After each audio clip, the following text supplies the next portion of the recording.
नमस्कार, स्वागत है आप सभी का द इकोनॉमिस्ट में। तो कैसे हैं आप सब? आशा करता हूं कि आप सब बढ़िया है। तो चलिए शुरुआत करते हैं एक कोट के साथ। Do not be afraid to fail, be afraid not to try. तो कभी इस बात से ना डरिए कि मतलब हमने कोई काम अगर शुरू करना है तो इस बात से नहीं करना है कि फेल हो जाएंगे। तो फेलियर्स होते हैं तो इस बात से नहीं डरना है। तो आगे बढ़ना है, आगे बढ़ोगे। फेलियर्स अगर होंगे तो एक्सपीरियंस मिलेगा, पता चलेगा कि क्या काम करना है, क्या नहीं करना है, क्या गलतियां नहीं करनी है दोबारा। तो वो आगे बढ़ोगे तभी पता चलेगा। तो फेलियर से नहीं डरना है। तो किस बात से डरना है? इस बात से डरना है कि हमने यहाँ पर कोशिश ही नहीं की। तो मतलब इस तरीके से आपका माइंड सेटअप नहीं होना चाहिए। आपने कोशिश करनी है। तो इस बात से डरना है, मतलब कि मैं कोशिश ही नहीं कर रहा। ये सबसे बड़ी बात है। ओके। तो इसी तरीके से अगर चलोगे ना तो जो भी आप गोल अचीव करना चाह रहे हो तो उसको आप अचीव कर पाओगे सक्सेसफुली। और माइंड सेटअप जो है ना वो भी आपका पॉजिटिव रहेगा। तो लेक्चर शुरू करने से पहले एक लाइक जरूर कर दें और शेयर कर दें इस लेक्चर को ज्यादा से ज्यादा। और अगर आपको पीडीएफ चाहिए इस लेक्चर का तो डिस्क्रिप्शन बॉक्स में टेलीग्राम चैनल का लिंक गिवन है, तो वहां पर जाइए, टेलीग्राम चैनल को ज्वाइन करें। सभी तरह के जो वीडियोस आते हैं तो उन सबके पीडीएफ जो है यहाँ पर ही अवेलेबल होते हैं। तो चलिए शुरुआत करते हैं एडिटोरियल नंबर 1 से। तो यहाँ पर बात करें गिग वर्कर्स की। Gig workers are on covid front line, they need legal rights and security. तो लेक्चर शुरू करने से पहले एक बात मैं आपको बता दूं, ये जो आर्टिकल्स हैं, ये आज जो संडे के आर्टिकल्स डिस्कस होते हैं वो टाइम्स ऑफ इंडिया न्यूज़पेपर से होते हैं। ओके। तो जो संडे में तो जो इकोनॉमिक टाइम्स आता है उसमें एडिटोरियल्स नहीं होते हैं, तो इसलिए हम यहाँ पर टाइम्स ऑफ इंडिया को फॉलो करते हैं। तो इसी के आज हम एडिटोरियल्स डिस्कस करेंगे। तो पहला एडिटोरियल जो है वो यहाँ पर गिग वर्कर्स के बारे में है। फ्रंट लाइन जो यहाँ पर वर्कर्स होते हैं, जो यहाँ पर प्लेटफॉर्म वर्कर्स होते हैं, उनके बारे में। तो क्या बातें कर रहे हैं, चलिए शुरुआत करते हैं। तो अभी सेकंड वेव कोविड 19 की यहाँ पर दोबारा से उछाल आ गई है। कि मतलब स्टेट गवर्नमेंट्स को दोबारा से उस सेकंड वेव ने फोर्स कर दिया है कि वो यहाँ पर लॉकडाउन लगाएं। ओके, मतलब जो बड़े बड़े शहर है वहां पर, जैसे अभी देखो दिल्ली में लॉकडाउन लगाया हुआ है। तो अभी बात चल रही है कि हो सकता है कि एक हफ्ता और बढ़ा दिया जाए। ये यहाँ पर लिस्ट जो है, अभी स्टेटमेंट आई है जो सीएम है दिल्ली के। और यहाँ पर सिनेरियो फिर से वही बनना शुरू हो गया है कि लोग जो है घरों से काम कर रहे हैं, जो भी अपनी कंपनीज को वो संचालन कर रहे हैं, जो भी काम उनको मिल रहा है तो घर से ही वो ऑपरेट कर रहे हैं दोबारा से। यहाँ पर इसके अलावा जो शॉप्स है, रेस्टोरेंट्स है, ओके, तो वो यहाँ पर बंद कर दी गई है। तो यहाँ पर जो राइस हो गया ना, तो अब एक तरीके से वो अनस्टॉपेबल राइस हो चुका है कोविड 19 के इन्फेक्शन का। क्योंकि जो सेकंड जो डबल मिशन ये चल रहा है ना, तो वो बहुत जल्दी से फैल रहा है, मतलब बहुत घातक रूप इसने तैयार कर लिया है। तो अभी जो बड़े बड़े शहर है भारत में, तो वहां पर ये मतलब काफी कहर ढा रहा है। तो यहाँ पर काफी डेथ्स पूरे देश में जो है ना देखने को मिल रही है, ऑक्सीजन की कमी की वजह से, कोविड 19 के यहाँ पर वायरस की वजह से। तो उसी के यहाँ पर कंटेक्स्ट में बात कर रहे हैं प्लेटफॉर्म वर्कर्स की। ओके, तो मतलब वो वर्कर्स जो कि यहाँ पर सर्विसेज प्रोवाइड करते हैं थ्रू एप्स। ओके, तो मतलब दोबारा उन्हीं की यहाँ पर बात कर रहे हैं कि वो एक तरीके से फ्रंटलाइन वर्कर्स के तौर पर काम कर रहे हैं। ओके, तो मतलब कि ये सेवा अपनी सेवाएं अपनी दे रहे हो, तो यहाँ पर पैंडेमिक से भी ये लड़ने में मदद कर रहे हैं। तो ये कौन होते हैं प्लेटफॉर्म वर्कर्स? तो इसकी मैं एग्जांपल आपको देता हूँ। जैसे ऐसे कोई भी वर्कर्स जो ना मतलब कोई ऑनलाइन ऐप के थ्रू जो है ना आपको सर्विस डिलीवरी प्रोवाइड कर रहे हैं। तो जैसे मैं फॉर एग्जांपल बात करूँ, जोमेटो हो गया। तो जोमेटो में क्या होता है कि आप जो है फूड ऑर्डर करते हो। ओके, तो एक ऐप जोमेटो की आप डाउनलोड करते हो, तो उसमें आप फूड ऑर्डर करते हो। तो कोई पर्टिकुलर रेस्टोरेंट उसमें चुनते हो जिससे जहां से आपने मंगवाना होता है खाना। तो फिर जब मंगवाते हो तो फिर कोई एक बंदा आता है आपको वो डिलीवर करने। तो उसने जोमेटो की टी शर्ट पहनी होती है, उसके पास पर्याप्त एक बॉक्स होता है जिसमें आपका खाना गर्म रखा होता है, तो वो आपको डिलीवर करता है। उसी यहाँ पर बंदे की बात कर रहे हैं, ठीक है, वो होते हैं प्लेटफॉर्म वर्कर्स। ओके। और इनको यहाँ पर हम गिग वर्कर्स भी बोलते हैं। तो गिग वर्कर्स की टर्म जो है ना बेसिकली हम यूज करते हैं जो जो मतलब इंडिपेंडेंट कॉन्ट्रैक्टर्स होते हैं। इंडिपेंडेंट कॉन्ट्रैक्टर्स कहने का मतलब, जैसे मैं उबर की बात करूँ ना जो कार सेवा प्रदान करते हैं, ओला की बात करूँ जो कार सेवा प्रदान करते हैं। तो वहां पर ऐसा होता है कि ऐसा नहीं है कि सारी की सारी गाड़ियां जो टैक्सी चलती हैं तो सारी की सारी उबर की होती हैं या फिर ओला की होती है। तो यहाँ पर बहुत सारे लोग होते हैं जो इंडिविजुअली अपनी उनकी गाड़ी होती है, तो उन्होंने यहाँ पर उबर को ज्वाइन किया होता है। तो वो कैसा होता है कि सिर्फ वो उबर के बिहाफ पर ही ना उबर के कस्टमर्स को जो है ना वो सर्विस प्रोवाइड करते हैं। तो जैसे उबर की वो जो ऐप जो उसको डाउनलोड कर लेते हैं, तो टैक्सी के अंदर उनके मतलब एक मोबाइल फोन अलग से उन्होंने लगाया होता है जहाँ पर पूरी जानकारी उबर के द्वारा आती जाती है रहती है कि मतलब अगर जो अगला जो आप कस्टमर उठाओगे तो कौन सी लोकेशन से उठाओगे, तो कहाँ पर वो खड़ा है। तो मतलब कि उबर के बिहाफ पर वो काम करते हैं। तो मतलब उबर के सामने वो जो कार वाला जो जो मतलब अपनी गाड़ी लेकर आया ना, वो इंडिपेंडेंट कॉन्ट्रैक्टर है। ओके, तो मतलब अपनी सेवा दे रहा है यहाँ पर उबर के ही कस्टमर्स को। तो उसी के हिसाब से उनको यहाँ पर पैसे मिलते हैं, इंसेंटिव्स मिलते हैं। तो ऐसे वर्कर्स को हम गिग वर्कर्स बोलते हैं। ओके, तो यहाँ पर प्लेटफॉर्म वर्कर्स के बारे में यहाँ पर जो ऐप के थ्रू काम करते हैं, ओके, तो यहाँ पर दोनों टर्म आप यहाँ पर यूज कर सकते हो। ओके, तो अभी इन्हीं की सिचुएशन की है ना यहाँ पर बात कर रहे हैं ऑथर की, इनका भी कुछ बेनिफिट होना चाहिए, क्योंकि अभी देखो ज्यादातर जो काम हो रहे हैं घरों से ही हो रहे हैं। ओके, तो मतलब अगर आप कोई चीज मंगवा रहे हो तो ऑनलाइन ऑर्डर कर रहे हो, तो ये तो रिस्क पे है ना। तो अभी इनको जो सपोर्ट देनी चाहिए उसके बारे में बात कर रहे हैं। तो जैसे बात करें कि मोबिलिटी अभी लिमिटेड है, मतलब जो आवाजाही है, तो उसके ऊपर भी कहीं ना कहीं राज्य सरकारें जो है ना यहाँ पर कर्फ्यूज वगैरह लगा रही हैं, रात को लगा रही हैं, कुछ यहाँ पर दिन निर्धारित की है कि मतलब वीकेंड कर्फ्यू लगना, इस तरीके का सिनेरियो बना हुआ है। तो यहाँ पर जो अर्बन इंडियंस हैं, तो यहाँ पर अभी भी ना उनको यहाँ पर valuable door step delivery services जो है यहाँ पर मिल रही है, लेकिन कैसे मिल रही है। ओके, तो मतलब जैसे हम बात करें कोई भी अगर आप फूड मंगवा रहे हो, ग्रोसरीज मतलब कोई किचन का सामान वगैरह मंगवा रहे हो, मेडिसिन मंगवा रहे हो, ओके, तो मतलब ये आपके जो है ना दरवाजे तक पहुंच रही है, बिल्कुल एफिशिएंट मायने में पहुंच रही है। जिस तरीके से हम यहाँ पर जो सर्विस प्रोवाइड की जाती है एप्स के थ्रू, तो जिस तरीके से हम कंपनी को वैल्यू देते हैं ना, मतलब कि बहुत बढ़िया सर्विस थी, तो यहाँ पर जो सर्विस प्रोवाइडर्स हैं तो उनका भी कुछ अहम रोल बनता है। तो मतलब उनकी भी उतनी ही वैल्यू जितनी यहाँ पर उस कंपनी जो आपको वो सर्विस प्रोवाइड कर रही थी। तो यहाँ पर वही प्लेटफॉर्म वर्कर्स की हम बात करें तो मतलब क्या उनके बारे में सोचा जा रहा है। तो यहाँ पर बात करें कि जो प्लेटफॉर्म वर्कर्स हैं तो उनको यहाँ पर पर्याप्त जितने भी राइट्स होने चाहिए ना एक फुल टाइम एम्प्लॉयज के या वर्कर्स के, तो मतलब वो उनको नहीं मिलते। इसके अलावा यहाँ पर अगर बात करें कि उनको क्या मिलता है, जैसे flexibility in timings and earnings, मतलब कि टाइमिंग्स में ऐसा होता है कि अगर जो भी टाइमिंग में आपको कोई ऑर्डर आया तो उसके आसपास का कोई भी रेस्टोरेंट, तो आपने ऑर्डर पिक करना है और जल्दी से उसको पहुंचाना है जहां से ऑर्डर आया था। ओके, तो यहाँ पर अपनी अपनी टाइमिंग्स के हिसाब से चलते हैं, तो उसी हिसाब से जब जितने ऑर्डर ये भुगताते हैं ना उतने हिसाब से इनको अर्निंग होती है। ओके, तो इस तरीके से इनको यहाँ पर काम मिलता है। तो यहाँ पर कोई लिमिट नहीं होती इनको कि कितने नंबर ऑफ आवर्स उन्होंने काम करना है। ओके, तो मतलब जैसे एक नॉर्मल वर्कर होता है तो उसको ऐसा होता है कि 8 घंटे तक काम करना है, फिर बाद में वो घर चला जाता है या फिर जहां पर भी उसने उसकी जो रेजिडेंसी है मतलब वहां पर चला जाता है। तो मतलब यहाँ पर ऐसा नहीं, उनकी मर्जी है, जितनी देर तक ये काम करना चाहे तो कर सकते हैं। तो यहाँ पर ना ही कोई मिनिमम वेज इनको यहाँ पर गारंटी दी जाती है कि इतना मिलेगा ही मिलेगा। क्यों? क्योंकि इनको ऑर्डर्स के हिसाब से पैसा मिलता है। ओके, और इसके अलावा कोई रेगुलर वेज भी नहीं है कि महीने के हिसाब से जैसे एक पर्टिकुलर अमाउंट होती है ना कि इतनी अमाउंट आएगी। ओके, तो मतलब ऐसा नहीं है। इसके अलावा कोई इनके पास हक भी नहीं है कि मतलब बार्गेनिंग कर सकें इकट्ठे, मतलब कि हमें कम से कम इतना तो पैसा आप दीजिए। ओके, तो इसके अलावा कोई भी गवर्नमेंट के द्वारा mandated health and safety standards भी नहीं है इनके लिए।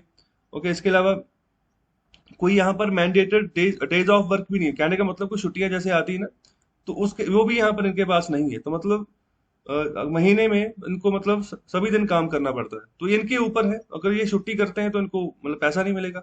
जैसे यहाँ पर स्टार्टिंग में बात रखी है कि मतलब जितना ये काम करेंगे जितने आवर्स के हिसाब से उतने उतना टाइम उसके हिसाब से इनको अर्निंग्स मिलती है। ओके, तो यहाँ पर ऐसी सिचुएशन जो है ना अभी बनी हुई, तो ये सभी बातें यहाँ पर डिमांड्स जो है जो व्यक्त की जाती हैं प्लेटफॉर्म वर्कर्स के द्वारा ही कि हमें यहाँ पर इतना कुछ हम झेल रहे हैं, तो हमें मतलब कुछ भी जो बेनिफिट जो है ना वो नहीं मिल रहा है सरकार की तरफ से। और आगे यहाँ पर बात कर रहे हैं कि यहाँ पर कुछ देश ऐसे हैं जिन्होंने जो ये प्लेटफॉर्म वर्कर्स इनकी जो कंट्रीब्यूशन है ना तो उनको रिकॉग्नाइज किया है। ओके, तो मतलब कि उनका स्टेटस जो है ना अभी चेंज किया। जैसे अभी बात करें यूके हो गया, ब्राजील हो गया, साउथ अफ्रीका हो गया, तो इनकी जो सुप्रीम कोर्ट्स हैं तो इन्होंने यहाँ पर जो बात कही है तो इन्होंने कहा है कि मतलब जो स्टेटस है इनका, इनको आप जो प्लेटफॉर्म वर्कर्स है उससे आप बदल के एज ए एम्प्लॉयज जो है ना अभी इनको ट्रीट करना होगा। तो अभी मैं रिसेंट जो एग्जांपल दूंगा ना वो मैं दूंगा यूके के बारे में। तो यूके की जो सुप्रीम कोर्ट है उसी ने हाल में यहाँ पर उबर उबर यहाँ पर एक कंपनी है जो कि मतलब इस तरीके से गिग वर्कर्स की मतलब सेवा लेती है। जैसे मैंने एग्जांपल ली थी उबर और ओला, इंडिया में ये परफॉर्म करती है, काफी सारी टैक्सीज इनकी चलती है, तो ये यूके में भी यहाँ पर काम कर रही है। तो उबर को बोला गया था कि जो जो भी इनके प्लेटफॉर्म वर्कर्स हैं उनको अभी वो एज ए एम्प्लॉय जो है ना वो ट्रीट करेंगे। तो मतलब ये ऑर्डर जारी कर दिया गया था यूके की सुप्रीम कोर्ट के द्वारा। तो इसी तरीके से बाकी देशों ने भी ये किया। और इससे क्या होगा, अगर उनका कैटेगरी एम्प्लॉयज में चेंज किया जाएगा ना, इसका मतलब ये होगा कि एम्प्लॉयज के लिए जो भी बेनिफिट होंगे ना तो वो सब उनको मिलेंगे। ओके, मतलब कि एम्प्लॉयज की कैटेगरी में जो भी यहाँ पर सोशल बेनिफिट, सोशल सिक्योरिटी के बेनिफिट होंगे, जैसे जो है पेंशन वगैरह लगनी चाहिए। ओके, जब मतलब ओल्ड एज में वो जाएंगे। इसके अलावा और भी जो हेल्थ इश्यूज के रिगार्डिंग जो यहाँ पर फंडिंग वगैरह मिलती है। ओके, तो ये सब बेनिफिट जो है सोशल सिक्योरिटी के तहत जो है प्रदान किए जाएंगे। अब जो है ऊबर के जो यहाँ पर गिग वर्कर होंगे उनको भी ऊबर का ही एम्प्लॉय माना जाएगा। मतलब वही जो आम जो इंडिपेंडेंट कॉन्ट्रैक्टर था ना, तो अभी वो एम्प्लॉय तरीके मतलब एज ए एम्प्लॉय काम करेगा ऊबर के लिए। ओके, तो बिल्कुल जैसे अगर एम्प्लॉय होगा तो उसको यहाँ पर प्रॉपर सैलरी मिलेगी।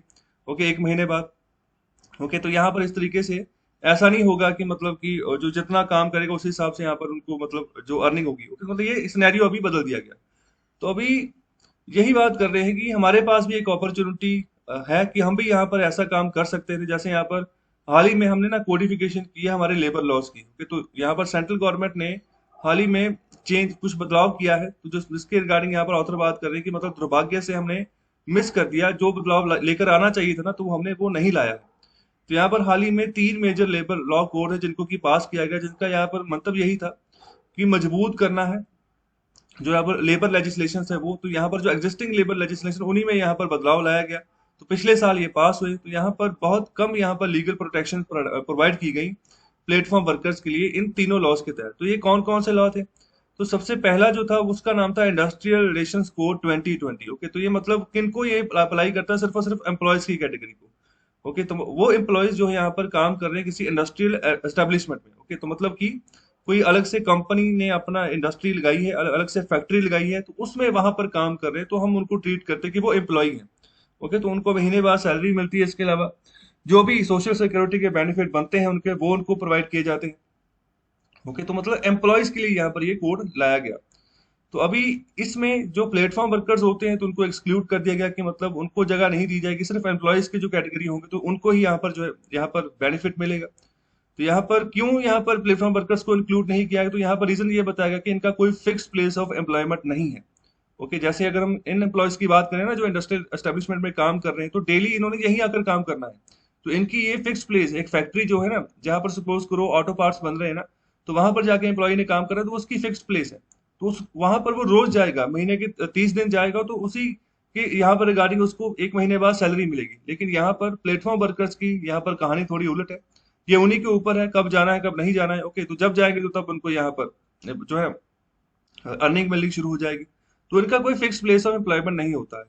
तो इसके अलावा और भी बात करें कि जितने भी यहाँ पर जो बेनिफिशियल प्रोविजंस होती हैं, जैसे अगर हम बात करें यूनियनाइजेशन की, कलेक्टिव बार्गेनिंग की, यहाँ पर fair procedure for hiring and firing की, तो ये सब चीजें जो है ना यहाँ पर अप्लाई नहीं होती हैं इन प्लेटफॉर्म वर्कर्स के ऊपर इस इंडस्ट्रियल रिलेशंस कोड के तहत। तो यहाँ पर जैसे यूनियनाइजेशन का मतलब ऐसा है कि जैसे बहुत सारे वर्कर्स होते हैं जिस फैक्ट्री में काम कर रहे होते हैं, तो कायदा यूनियन अपनी एस्टेब्लिश करके रखते हैं कि हमारी मांगे सुनी जानी चाहिए आगे।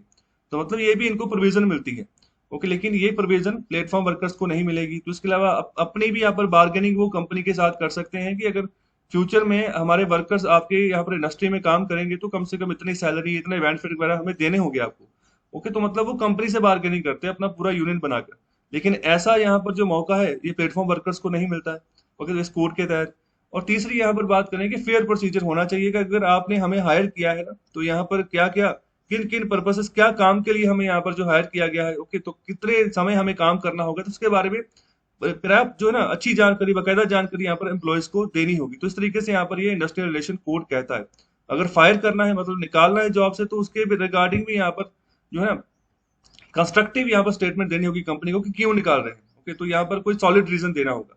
तो ये सब चीजें यहाँ पर प्लेटफॉर्म वर्कर्स को अप्लाई नहीं होती। दूसरा यहाँ पर कोड आ गया occupational safety health and working conditions code 2020। Okay, तो यहाँ पर भी कोई मेंशन नहीं किया गया प्लेटफॉर्म वर्कर्स का। तो यहाँ पर ये भी एम्प्लॉयज के रिगार्डिंग ही बात करता है, ये वाला जो लॉ है। तो यहाँ पर भी कौन से एम्प्लॉय जो यहाँ पर किसी एस्टेब्लिशमेंट में काम कर रहे हैं, मतलब वही जो यहाँ पर जो इंडस्ट्री है ना, तो वहां पर काम कर रहे हैं। तो यहाँ पर कोई डिफाइंड प्लेस ऑफ वर्क है, मतलब जैसे कोई अगर टाटा का प्लांट है ना, तो टाटा का प्लांट लगा तो वहीं पर जाकर वो काम करे, तो मतलब 300 महीने के मतलब 300 दिन वो जा रहे हैं वहां पर। तो यहाँ पर वो वेजेस के लिए काम कर रहे हैं, महीने बाद उनको सैलरी मिलती है। उसके अलावा बात कर रहे हैं कि वो कोई कमीशन पेमेंट के बेसिस पे ऊपर वो काम नहीं करते। जिन एम्प्लॉयज की हम यहाँ पर बात कर रहे हैं जो कि यहाँ पर किसी फिक्स प्लेस पे काम कर रहे हैं, तो मतलब उनको कोई कमीशन नहीं मिलती, उनको सैलरी मिलती है। ओके, लेकिन प्लेटफॉर्म वर्कर्स की बात करें ना, तो इनको कमीशन मिलता है। जितने ज्यादा मतलब ये हायरिंग, जितने ज्यादा मतलब जो कस्टमर्स होंगे उनको मतलब ये सर्विस देंगे, उस हिसाब से इनको कमीशन मिलता है। मतलब इनका एक ऐसा होता है, जैसे मैं उबर की भी बात करूँ ना, तो अगर जो भी इंडिपेंडेंट कॉन्ट्रैक्टर या फिर जो भी टैक्सी ड्राइवर जिसकी खुद की गाड़ी है वो यहाँ पर काम कर रहे हैं उबर के साथ, उबर की ऐप यूज करके उन्हीं के पैसेंजर्स को एक जगह से उठाकर दूसरी जगह अगर छोड़कर आ रहे हैं ना, तो यहाँ पर उनको भी कुछ यहाँ पर ना कमीशन वगैरह मिलते हैं कि अगर खुद से भी कोई अगर इनके पास आता है कोई इंडिविजुअल कस्टमर को, उसको अगर सर्विस देते हैं तो उसका भी ऊबर इनको कमीशन देता है।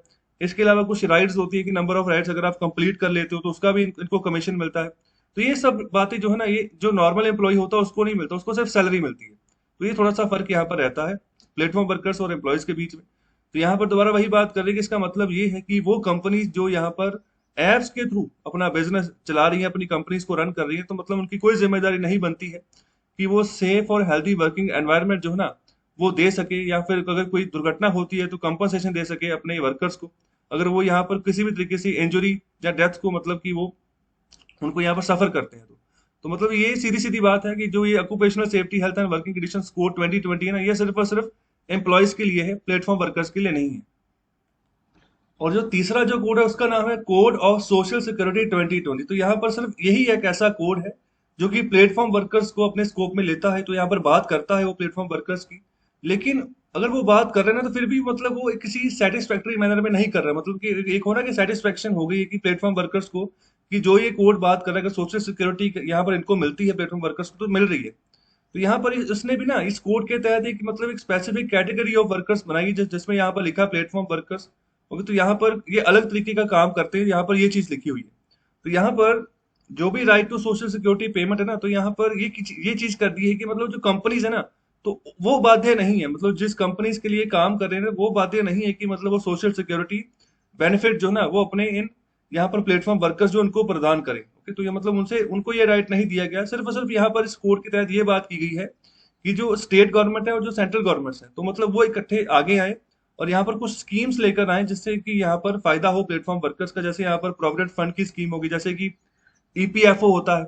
ओके, तो वो भी एम्प्लॉयज को ही मिलता है। ओके, चाहे वो प्राइवेट हो चाहे वो सरकारी हो, तो वो ईपीएफओ का मतलब होता है employees provident fund organisation. Okay, तो उसके अंतर्गत यहाँ पर ना अभी तक 15 से 16 लाख करोड़ रुपया उसके अंतर्गत जमा है।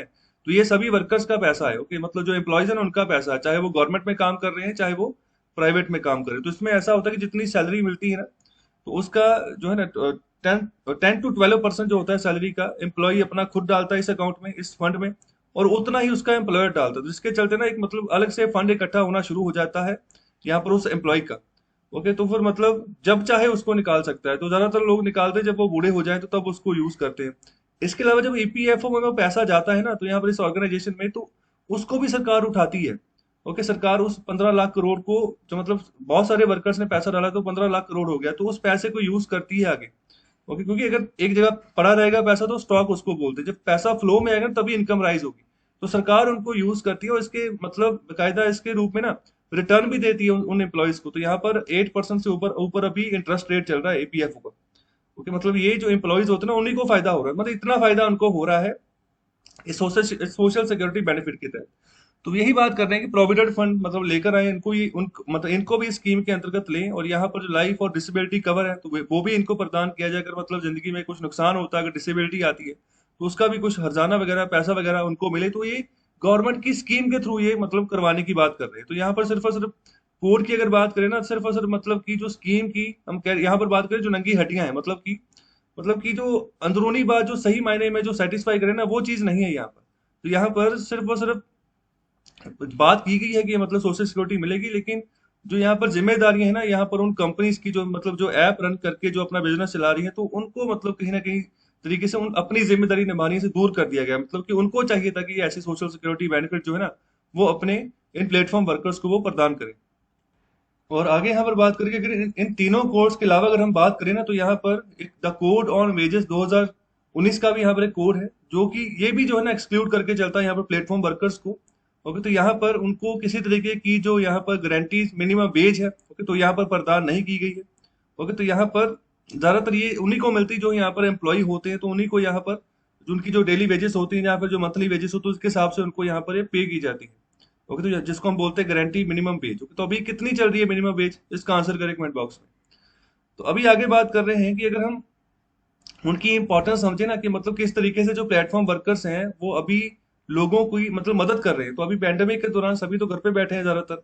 ओके, तो मतलब जो कोरोना वायरस की बीमारी वो भी इतना भयंकर रूप जो है ना वो मतलब त्याग कर चुकी है। तो अभी अपने घरों में इंडोर वो बैठे हैं, तो वहां तक वो सुविधाएं सर्विसेज जो है ना वो पैंडेमिक के दौरान ही जो प्लेटफॉर्म वर्कर्स है वो यहाँ पर प्रोवाइड कर रहे हैं। तो यहाँ पर वही बात करें कि ये बड़ी दुर्भाग्यपूर्ण बात है कि मतलब कि उनको एंटायरली एक्सक्लूड कर दिया गया है। मतलब जो भी यहाँ पर लेबर कोड, 4 लेबर कोड है वहां में से मतलब कहीं पर भी ना सेटिस्फेक्शन मैनर में कहीं पर भी उनको सपोर्ट नहीं किया गया है इन चारों के चारों लेबर कोड्स में। ओके, तो ज्यादातर यहाँ पर यही चार यहाँ पर लेबर कोड है, जो मतलब जो लेबर लॉ को दर्शाते हैं भारत में। और इनकी यहाँ पर एब्सेंस में मतलब इनको कवर नहीं किया जा रहा है। तो यहाँ पर जो कन्वीनियंस ये प्रदान करे ना कंज्यूमर्स को, इसके अलावा जो ये रेवेन्यू जनरेट हो रहा है उन यहाँ पर एप्स का, जो भी कंपनीज मतलब इनको हायर करी, तो मतलब फायदा तो उनको हो रहा है ना। एक और हो रहा है जो यहाँ पर कंज्यूमर जो है, जिनकी जहां तक ये सामान पहुंचा रहे हैं, और दूसरा जिस कंपनी के लिए ये काम कर रहे हो के, जिस कंपनी ने इनको हायर किया है, तो मतलब जैसे फॉर एग्जांपल मैं जोमेटो की बात करूं, तो रेवेन्यू तो उनका जनरेट हो रहा है ना। तो मतलब कीमत कौन चुका रहा है? कीमत सभी के सभी यहाँ पर एंटायरली तौर पर यहाँ पर प्लेटफॉर्म वर्कर्स जो है ना वो चुका रहे हैं। मतलब वो ही मतलब रिस्पॉन्सिबल है सारा बिजनेस चलाने के लिए, काम करने के लिए। तो यहाँ पर जो लेबर कोड है, तो मतलब उन्होंने क्या किया, अभी उन्होंने ये जो जितना भी ये कीमत चुका रहे हैं ना, जितनी भी कीमत इन प्लेटफॉर्म वर्कर्स के द्वारा चुकाई जाती है, तो मतलब वो सीधी की सीधी यहाँ पर शिफ्ट कर दी है कि इनको कंपनीज को, ओके, जिन्होंने कि मतलब इन वर्कर्स को, प्लेटफॉर्म वर्कर्स को हायर किया था बाय द ऐप।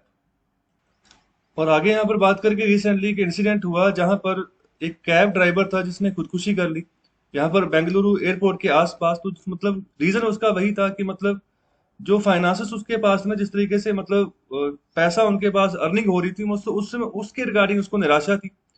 और अभी इसी यहाँ पर इंसिडेंट ने यहाँ पर ना प्रेरित किया है कर्नाटक गवर्नमेंट को कि मतलब वो जो किराए जो है ना वो बढ़ाए। तो मतलब ये आशा रखी जा रही है कि अगर किराए बढ़ाए जाते हैं ना, तो मतलब जिन भी कैब एग्रीगेटर्स के लिए वो कैब ड्राइवर्स काम कर रहे हैं ना अभी, तो उनको अच्छा खासा इनकम में अच्छा खासा जो ना यहाँ पर प्रमोशन देखने को मिल सकता है, अच्छा खासा शेयर जो है वो देखने को मिल सकता है। तो कैब एग्रीगेटर जैसे वही है, उबर हो गया, ओला हो गया, तो इसको यहाँ पर वेलकम बोल रहे हैं ऑथर।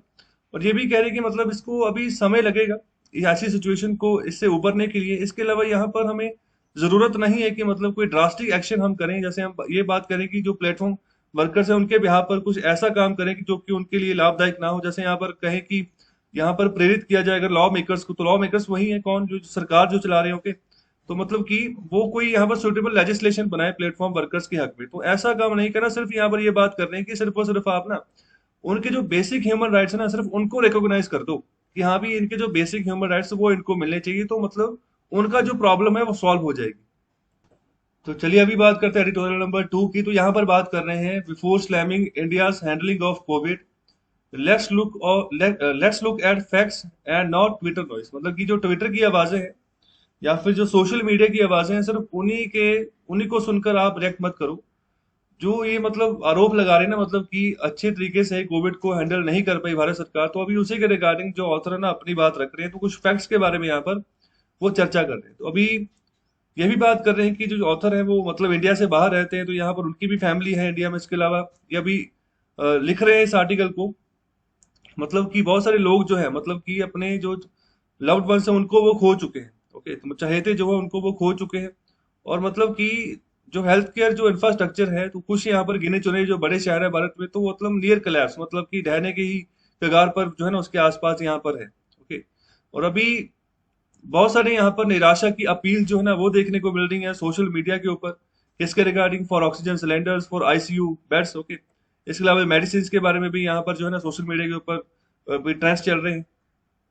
तो यहाँ पर इससे पहले कि हम यहाँ पर फैक्ट्स के द्वारा हम यहाँ पर आगे बढ़े, तो यहाँ पर कुछ बात कर रहे हैं कि अगर किसी की जिंदगी जाती है ना, कोई अपने चहेते को खोता है, तो वो नेचुरली वो बात इमोशनल ही होती है। तो उसमें तो हम यहाँ पर कुछ नहीं कह सकते, ओके, तो वो तो अलग बात है।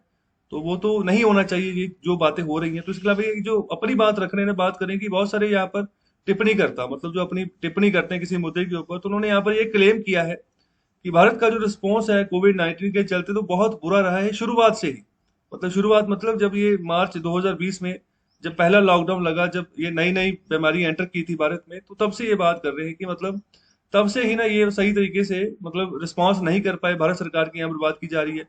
इसके अलावा जो सेकंड ये वेव उठी है, तो इसकी भी प्रोडिक्शन लगाई जा सकती थी, इसके बारे में यहाँ पर कुछ भी एक्शन नहीं लिया गया। और दूसरा जो ऑक्सीजन शॉर्टेज है ना, तो उसकी भी बात की जा रही है कि वो बहुत सिंपल सॉल्वेबल प्रॉब्लम थी, जो कि मतलब आसानी से इसका जो ना सोल्यूशन निकाला जा सकता था शुरुआत में। तो ऑथर की बात यही कर रहे हैं कि क्या सच में ऐसा है। तो यहाँ पर ऑथर बात रखे हैं कि मैं यहाँ पर आर्ग्यू करना चाहता हूँ कि इंडिया का जो रिस्पॉन्स था ना, जो पहली वेव थी, तो वो बहुत बढ़िया था अगर हम ग्लोबल एवरेज की बात करें उसके मुकाबले में, ओके। तो मतलब कि काफी बढ़िया तरीके से उस समय हमने कोशिश की थी कि फर्स्ट वेव जो है ना वो इम्पैक्ट इतने बड़े पैमाने पर ना कर सके हमारी आबादी को। दूसरी ओर अगर अमेरिका की बात करें ना, तो अमेरिका ने काफी लेट लॉकडाउन लगाया था। उस समय डोनाल्ड ट्रंप की गवर्नमेंट थी अमेरिका में, तो वो चाह रहे थे कि अगर मैं इकोनॉमी को बंद करता हूँ ना, तो इकोनॉमी का नुकसान हो जाएगा बहुत बड़े पैमाने पर। कहीं अमेरिका दुनिया से पीछे ना हो जाए। ओके, तो यहाँ पर लगाना ही पड़ा, सबको लगाना पड़ा। तो मतलब उन्होंने तब लगाया जब बहुत सारी यहाँ पर ना मृत्यु दर काफी राइज हो गया अमेरिका में, तब जाकर वहां पर उन्होंने जो था यहाँ पर लॉकडाउन लगाया अपने देश में। तो यहाँ पर वो सिचुएशन रख रहे हैं। इसके अलावा यहाँ पर एक हिस्टोरियन की बात कर रहे हैं जिनका नाम है डेविड आर्नोल्ड। तो इनका एस्टिमेशन है कि यहाँ पर 12 मिलियन इंडियंस की यहाँ पर ना डेथ हुई थी इंडिया में due to Spanish flu of 1918। तो ये 1918 की बात करें कि मतलब उस समय भी 12 मिलियन लोगों की डेथ हुई थी इंडियंस की। ओके, तो यहाँ पर ये सब कुछ यहाँ पर वही बात करें कि बहुत ज्यादा हमारी पॉपुलेशन है भारत की। अगर बात करें तो अभी 140 करोड़ तक हम यहाँ पर पहुंच गए हैं। तो यहाँ पर बहुत बड़े पैमाने पर रिस्क हो जाता है अगर कोई ऐसा पैंडेमिक जो है ना भारत में यहाँ पर आता है, एंटर करता है। तो हमारे पास पहले से ही यहाँ पर लिमिटेड हेल्थ केयर इंफ्रास्ट्रक्चर है। ओके, तो दूसरी से मतलब इतनी बड़ी आबादी है और कोई बीमारी आ गई तो उसको मतलब कंट्रोल करना काफी ये टफ सिचुएशन हो जाती है। तो यहाँ पर वही बात कर रहे हैं कि इंडिया ने रेक्ट किया है, क्विकली रेक्ट किया है। फर्स्ट वेव जब कोविड की आई थी अर्ली 2020 में, तो यहाँ पर जितने भी तरह की यहाँ पर अवेलेबल पब्लिक अवेयरनेस कैंपेन थी वो चलाई गई भारत सरकार के द्वारा। इसके अलावा नेशनल वाइड लॉकडाउन जो था वो लगाया गया, मतलब कि इसलिए लगाया गया कि यहाँ पर लार्ज स्केल पे ना जो ये जो पैंडेमिक है फैल ना जाए कहीं पर।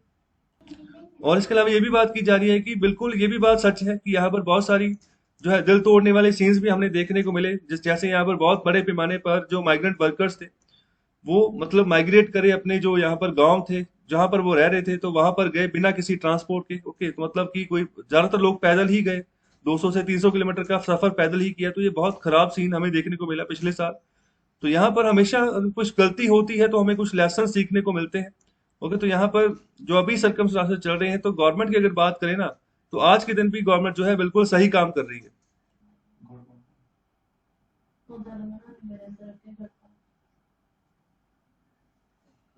कर रहा है रिकॉर्डिंग। तो चलिए अभी बात करते हैं इस इश्यू के ऊपर जिसमें कि दावा किया जा रहा है कि जो सेकंड वेव थी इंडिया में, तो उसको आसानी से जो था ना प्रोडिक्ट किया जा सकता था, लेकिन ये किया नहीं। क्या नहीं किया, तो यहाँ पर जानबूझकर जो ना बेरहमी दिखाई गई है सरकार के द्वारा। तो अभी बात कर रहे हैं कि जो भारत की इकोनॉमी की बात करें ना, तो पहली वेव जो होती है उसके चलते मतलब बुरे पैमाने पर यहाँ पर ध्वस्त हो गई हमारी इकोनॉमी, चकनाचूर हो गई। तो गवर्नमेंट ने यहाँ पर काम की कोशिश की, मतलब किसी तरीके से मतलब बैलेंस किया जाए। तो यहाँ पर जो बिजनेस कॉन्फिडेंस है उसको दोबारा से बिल्डअप किया जाए। और यहाँ पर जिसके चलते साथ साथ में यहाँ पर रिस्ट्रिक्शंस भी लगाई गई कि मतलब कि कोविड-19 भी ना फैले। तो मतलब बैलेंस करके यहाँ पर काम किया गया, इस तरीके से गवर्नमेंट आगे बढ़ी। तो यहाँ पर बात करें अगर हम यहाँ पर एग्जाम्पल ले लें यूएस की, यूरोप की, और भी यहाँ पर बहुत सारे देश है। यहाँ पर इंडिया उस समय यहाँ पर ना सेकंड वेव की चपेट में नहीं आया था। अगर हम बात करें नवंबर टू दिसंबर 2020 की, लेकिन उस समय यूएस, यूरोप, यहाँ पर और बहुत सारी कंट्रीज थे जो कि सेकंड वेव की चपेट में आ गए थे, मतलब चपेट में आ गए थे। ओके, तो यहाँ पर और भी बात करें कि जो बहुत सारे पॉलिसी मेकर्स हैं वो शायद यहाँ पर अपने ही जो सहज ज्ञान था ना उसके ऊपर बहुत ज्यादा रिलाई कर रहे थे। तो मतलब कि जब यहाँ पर सेकंड वेव आ रहा था तो मतलब उन्होंने ये अंदाजा लगाया कि अगर आएगा भी ना भारत में तो ये मतलब इतना बड़ा नहीं होगा। तो ये हम कह सकते हैं कि ये अंदाजा थोड़ा लगाया गया कि मतलब इतना बड़ा नहीं होगा, लेकिन ये धीरे धीरे करके काफी बड़ा हो गया। और आगे यहाँ पर बात कर रहे हैं नेचर की। तो नेचर क्या है, ये एक यहाँ पर एक साइंस जर्नल है। ओके, वीकली जर्नल है। और जितने भी जर्नल्स होते हैं ना, जितने भी यहाँ पर जर्नल्स छपते हैं हफ्ते के हिसाब से, तो इसमें ऐसा होता है कि इनमें रिसर्च पेपर्स जो है ना वो पब्लिश होते हैं। अलग अलग यहाँ पर जो साइंटिस्ट होते हैं या रिसर्चर्स होते हैं अलग अलग फील्ड में, चाहे इकोनॉमिक्स हो चाहे यहाँ पर साइंस का फील्ड हो, तो वो अपने रिसर्च पेपर देते हैं। तो इन इन यहाँ पर जर्नल्स में पब्लिश होते हैं। तो ये जो नेचर वाला जर्नल है ना, तो ये टॉप मोस्ट जर्नल है पूरी दुनिया में। ओके, अगर इसमें कोई रिसर्च पब्लिश होती है तो यहाँ पर काफी बड़ी बात मानी जाती है। इसके अलावा अगर मैं लॉन्सेट की बात करूं तो वो भी काफी बढ़िया जर्नल है। मतलब कि जो टॉप मोस्ट जर्नल है दुनिया के, जिनकी अगर कोई बात कही भी जाए ना तो उसको मतलब नजरअंदाज नहीं किया जाता है। तो यहाँ पर इसी के एक आर्टिकल की बात कर रहे हैं। तो यहाँ पर 24 अप्रैल में ये आर्टिकल है जिसमें यहाँ पर बात की गई थी, हेडलाइन थी कि India massive Covid surge puzzle scientist. मतलब कि जो कोविड सर्ज है ना, साइंटिस्ट पजल हो चुके हैं, मतलब कि क्या एक्चुअल सिनेरियो क्या है। तो उस आर्टिकल में यहाँ पर बात की गई, मतलब कुछ महीने पहले ही यहाँ पर जो एंटीबॉडी डाटा था ना यहाँ पर भारत से जो आ रहा था, तो यहाँ पर वो सजेस्ट कर रहा था कि यहाँ पर बहुत सारे लोग यहाँ पर जो दिल्ली और चेन्नई जैसे शहरों में रह रहे हैं ना, तो ऑलरेडी वो इन्फेक्टेड हो चुके हैं। ओके, तो यहाँ पर रिसर्चर्स ने ये भी कंक्लूड किया है कि मतलब कि जो पैंडेमिक का जो सबसे वर्स्ट सिनेरियो था ना, मतलब जो एरा था, वो शायद इस कंट्री में, देश में यहाँ पर खत्म हो चुका है। तो यहाँ पर ये भी साइंटिस्ट ने अपना दावा रखा था। तो ये बात कही गई है नेचर जर्नल में। ओके, और इसके अलावा और भी यहाँ पर जो बात बात यहाँ पर इस आर्टिकल में कही गई, तो यहाँ पर एक्सप्लेनेशन यहाँ पर दी गई है कि जो यहाँ पर नए म्यूटेशन वायरस के फैले हैं उसके बारे में भी यहाँ पर बात कर रहे हैं। तो यहाँ पर ये भी अपनी ओर से यहाँ पर बात रख रहे हैं कि यहाँ पर जो मास रिलीजियस गैदरिंग्स हुई हैं भारत में, या फिर जो इलेक्शन रैलीज है ना, तो वो हो सकती है कि वो रीजन हो कि जिसके चलते जो है ना बड़े पैमाने पर जो डबल म्यूटेशन जो वेरिएंट था इस कोरोना वायरस का, जो कि फिफ्थ वेरिएंट इसको माना जा रहा है पूरे कोरोना वायरस यहाँ पर फैमिली का, जो कि भारत में फैल गया। ओके, तो यहाँ पर 5 वेरिएंट्स हैं। सबसे पहला चाइना से निकला था, उस ब्राजील का था, और अभी पांचवा ये इंडिया का वेरिएंट है। ओके, जिसको हम यहाँ पर डबल म्यूटेंट वेरिएंट कहते हैं, कि मतलब बहुत जल्दी से अपने आप को ये फैला रहा है।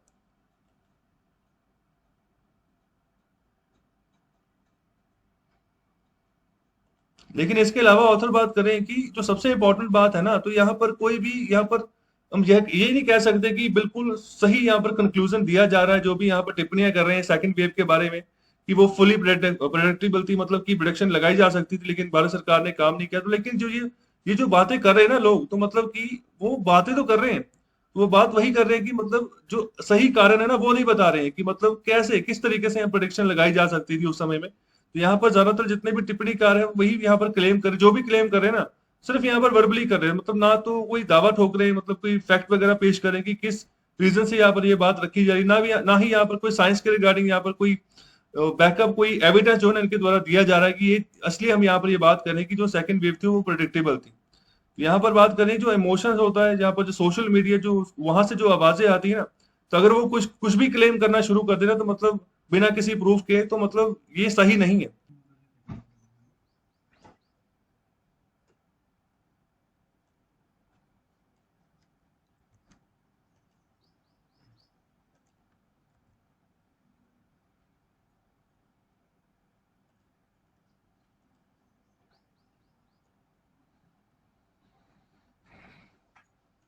और अभी यहाँ पर बात कर रहे हैं ऑक्सीजन इशू की, तो ऑक्सीजन के भी यहाँ पर शॉर्टेज ऑफ सप्लाई देखने को मिली भारत में। तो अभी इसका रीजन बता रहे हैं ऑथर कि यहाँ पर एक्चुअल में सप्लाई में शॉर्टेज नहीं थी। यहाँ पर जिस चीज की जो सिचुएशन बनी थी वो यही थी कि मतलब जहां पर ऑक्सीजन चाहिए ना वहां पर पहुंच जाए, तो यहाँ पर इसमें दिक्कत आ रही थी। यहाँ पर अगर फैक्ट्रीज की बात करें, तो उन्होंने तो अपनी प्रोडक्शन काफी बड़े पैमाने पर बढ़ा दी। वो ज्यादातर यहाँ पर जितनी भी फैक्ट्रीज है ना ये, तो वो यहाँ पर लोकेटेड है भारत के ईस्टर्न पार्ट में, जैसे ओडिशा हो गया, ओके, आंध्र प्रदेश हो गया। तो ये वाला पूरा रीजन है, बंगाल वाला रीजन, जहाँ पर स्टील प्लांट्स हैं काफी बड़े पैमाने पर। और स्टील प्लांट्स में ही ना, स्टील प्लांट्स में तो इसके रिगार्डिंग मैंने अलग से लेक्चर बनाया हुआ है, तो आप वो देख सकते हैं। ओके, वीडियोस वाले सेक्शन में अगर आप जाएंगे तो आपको वो वीडियो मिल जाएगा। तो यहाँ पर बात कर रहे हैं कि वो जहां पर जरूरत थी।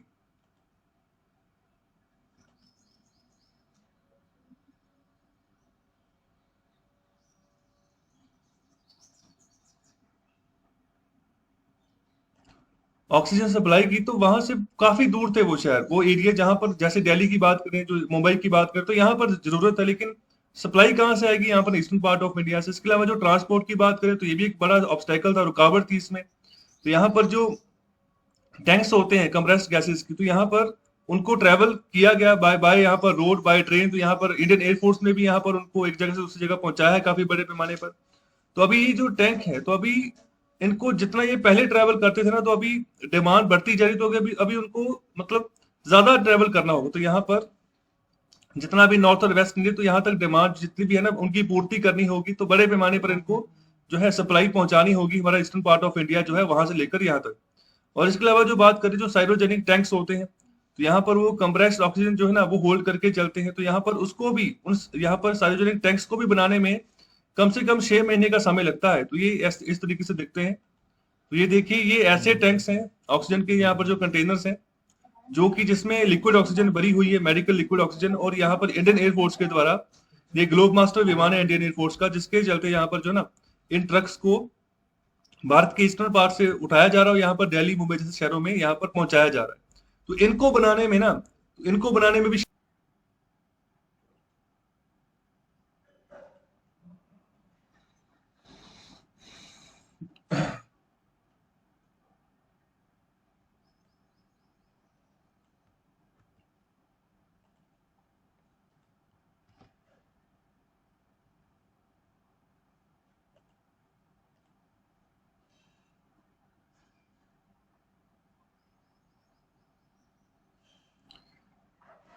और आगे यहाँ पर बात करें, चलिए अभी उन बातों को देखते हैं जो कि थोड़ा बढ़िया तरीके से यहाँ पर की जा सकती थी गवर्नमेंट के द्वारा। तो यहाँ पर गवर्नमेंट की बात करें कि जैसे यूएस गवर्नमेंट ने किया था ना कि जो भी मैन्युफैक्चरिंग हो रही थी वैक्सीन की, तो यूएस गवर्नमेंट ने पहले ही काफी ज्यादा पैसे दे दिए थे जो वहां की जो वैक्सीन मैन्युफैक्चर कंपनी थी, जैसे नोवावैक हो गया, ओके, जॉनसन एंड जॉनसन हो गया, ओके। तो यहाँ पर जब वो रिसर्च कर रही थी ना कि कैसे वैक्सीन बनाए, तभी यहाँ पर पैसे दे दिए थे काफी, यहाँ पर यूएस की गवर्नमेंट ने उनको।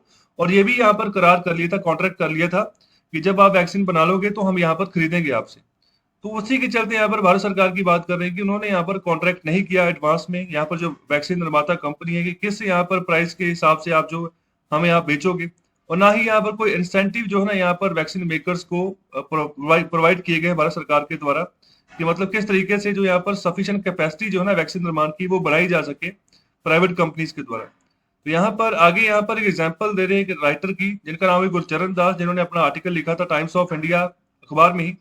तो यहाँ पर उन्होंने भी सेम बात कही थी कि गवर्नमेंट को ना अभी वही वाला यहाँ पर फंडा अपनाकर चलना पड़ेगा जो यहाँ पर जिस समय यहाँ पर कोविड टेस्टिंग का फंडा चलाया चलाया जा रहा था, मतलब कि यहाँ पर सेम मार्केट फ्रेंडली और डिसेंट्रलाइज स्ट्रेटेजी ना, मतलब कि सिर्फ और सिर्फ गवर्नमेंट ही नहीं, मतलब डिसेंट्रलाइजेशन करो, दूसरा जो गवर्नमेंट के नीचे जो प्राइवेट सेक्टर है, जो स्टेट गवर्नमेंट्स है, उनको ही आप जो है ना आप सशक्त कर दो कि यहाँ पर जिस तरीके से आपने कोविड टेस्टिंग की थी ना, बिल्कुल उसी तरीके से आप वैक्सीन प्रोक्यूरमेंट करो। तो कोविड टेस्टिंग किट्स अलग से आती थी, तो इनको भी खरीदा गया राज्य सरकारों के द्वारा, ओके, प्राइवेट सेक्टर्स के द्वारा, सरकार के द्वारा। तो बिल्कुल उसी तरीके से वैक्सीन की खरीद भी की जा सकती है, मतलब कि कम से कम दाम पर हमें ज्यादा से ज्यादा चीजें यहाँ पर जुटानी हो। तो यहाँ पर वही बात करें कि गवर्नमेंट ने यहाँ पर फाइनली पिछले हफ्ते यहाँ पर तरस खाया, तो यहाँ पर थोड़ा सा और यहाँ पर जो ना काम करना शुरू कर दिया, तो पैसे की सप्लाई यहाँ पर भेजी है, जो यहाँ पर सीरम इंस्टीट्यूट ऑफ इंडिया, जो भारत बायोटेक है, उनको जो पहली किस्त है वो उनको दे दी गई है, ओके। और इसके अलावा बात कर रहे हैं कि जो कांग्रेस पार्टी है, तो उनका जो स्टेटिस्ट माइंडसेट है, तो स्टेटिस्ट माइंडसेट का मतलब होता है कि जैसे स्टेट इकोनॉमी का मॉडल होता है कि मतलब जो भी करना है सब कुछ सरकार ही करे, तो प्राइवेट सेक्टर का यहाँ पर कोई रोल नहीं है। तो यहाँ पर इसको क्रिटिसाइज किया गया है ऑथर के द्वारा। तो यहाँ पर ये जो कांग्रेस पार्टी है वो निंदा करती है प्राइवेट सेक्टर की, ओके। तो अगर इस तरीके से मानसिकता अगर लेकर चलेंगे ना, तो यहाँ पर हम जो है ना मदद नहीं कर पाएंगे, ओके। तो यहाँ पर जिस तरीके से हम यहाँ पर वैक्सीनेशन पॉलिसी को आगे बढ़ाना चाह रहे हैं, उस तरीके से अच्छा पुश जो है ना उसको आगे बढ़ाने में मदद नहीं मिलेगी अगर ऐसा माइंडसेट रख के हम आगे बढ़ेंगे। तो फर्दर यहाँ पर जो यहाँ पर गुरचरण दास ने बात कही, बिल्कुल उन्होंने सही तरीके से पॉइंट आउट किया है। तो गवर्नमेंट को यहाँ पर ना जो अकाउंटेबिलिटी जो यहाँ पर अकाउंटेबिलिटी है, जो उनकी ब्यूरोक्रेसी, तो उनसे यहाँ पर अकाउंटेबिलिटी मांगनी चाहिए थी, डिमांड करनी चाहिए थी। जैसे यहाँ पर जो भी ब्यूरोक्रेसी है भारत सरकार के अंतर्गत, जितने भी जो आईएएस ऑफिसर्स हैं या फिर अलग अलग डिपार्टमेंट्स में जो लोग काम कर रहे हैं, हेल्थ डिपार्टमेंट्स में काम कर रहे हैं, तो उनकी अकाउंटेबिलिटी मांगनी चाहिए थी कि आप किस तरीके से काम कर रहे हो। तो मतलब जिनकी वजह से ये सेकंड वेव, मतलब इसको चांस मिल गया आगे काफी बड़े पैमाने पर फैलने में, तो यहाँ पर ब्यूरोक्रेसी को भी, यहाँ पर ब्यूरोक्रेटिक मशीनरी को भी यहाँ पर क्रिटिसाइज किया जा रही है।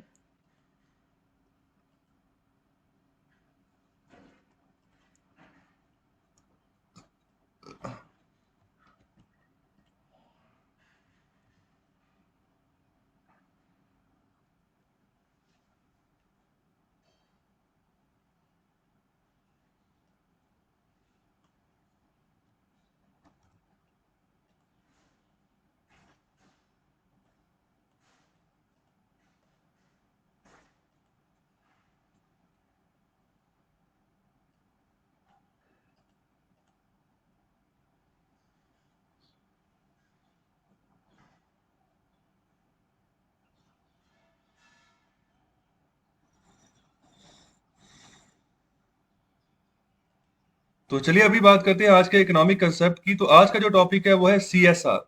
तो सीएसआर का मतलब है कॉर्पोरेट सोशल रिस्पॉन्सिबिलिटी। तो धीरे धीरे ना यहाँ पर जब से ये कंसेप्ट आया, तो अच्छी खासी पॉपुलैरिटी इसकी हो गई है पूरी दुनिया में, ओके। मतलब कि कॉर्पोरेट की भी कोई यहाँ पर सोशल रिस्पॉन्सिबिलिटी बनती है। तो यहाँ पर एक्सपर्ट्स के हिसाब से यहाँ पर बात की जा रही है कि जो सीएसआर है, तो यहाँ पर ये बिल्कुल अलग है जिस तरीके से जो ट्रेडिशनल कंसेप्ट है पैसिव फिलैंथ्रोपी का, मतलब कि जो यहाँ पर समाज की भलाई के लिए यहाँ पर जो काम किए जाते हैं, जो यहाँ पर बड़ी बड़ी कंपनीज के द्वारा, तो उससे थोड़ा अलग है सीएसआर, ओके। तो यहाँ पर इसको डिफाइन किया जा रहा है कि एक तरीके से ये कॉर्पोरेट्स की पार्टनरशिप होती है with the social action group, मतलब जिनको हम यहाँ पर नॉन गवर्नमेंटल ऑर्गेनाइजेशंस बोलते हैं, एनजीओस बोलते हैं, ओके। सरकार के अंतर्गत वो काम नहीं करती है, इंडिपेंडेंटली काम करती है, लेकिन उनको फंडिंग आती है, बाहर से भी आती है। जैसे हमने कल यहाँ पर एफसीआरए एक्ट मैंने डिस्कस किया था, कल का एक वीडियो लेक्चर मैंने दिया था छोटा, ओके, तो उसके बाद में यहाँ पर बहुत सारी एनजीओ जो भारत में काम कर रही है, तो उनको यहाँ पर पैसा आता है किसी न किसी तरीके से। तो यहाँ पर ये पैसा ये सीएसआर के थ्रू भी आता है, जिसको हम कॉर्पोरेट सोशल रिस्पॉन्सिबिलिटी बोलते हैं। इसमें ऐसा होता है कि पिछला जो भी यहाँ पर 3 साल से अगर कोई कोई फर्म अगर प्रॉफिट में चल रही है ना, तो उसको अपने प्रॉफिट का 2% हिस्सा जो है ना वो सीएसआर फंड में देना होगा। फिर यहाँ पर जिस भी सोशल ग्रुप के साथ ये मतलब टाई अप इनका होगा, तो वहां पर वो पैसा जो है ना 2% जो है इनकी प्रॉफिट का, वो उनको दिया जाएगा। तो यहाँ पर उनको फाइनेंशियल और जितने भी और रिसोर्सेज होंगे ना, तो वो पर्याप्त मायने में हासिल कर सके, तो इसकी यहाँ पर उनको यहाँ पर सपोर्ट की जाती है। डेवलपमेंट प्लान जो उनके होते हैं एनजीओ के, उनको सपोर्ट की जाती है कॉर्पोरेट्स के द्वारा। तो ज्यादातर यहाँ पर जो डिसएडवांटेज जो कम्युनिटीज होती है ना, तो वहां पर कोशिश की जाती है कि उनको फायदा पहुंचाए, मतलब कि जिनको पता ही नहीं, जैसे बहुत सारी आबादी अभी भी ऐसी है जो, अगर ट्राइबल कम्युनिटीज की बात करूं, तो इंटरनेट क्या होता है पता ही नहीं है। ओके, मतलब ये जो डाटा स्किल्स होते हैं ये क्या होते हैं पता ही नहीं है। तो मतलब ये छोटी छोटी बातें यहाँ पर बताई जा रही हैं। ओके, तो मतलब इस तरीके से जिनको कई बार ऐसे ग्रुप होते हैं जिनको सही सही तरीके से खाना ही नहीं पहुंच पाता। तो जैसे मैंने कल कल मैंने बात की थी कुछ, यहाँ पर मैंने दो एनजीओ जिनके मैंने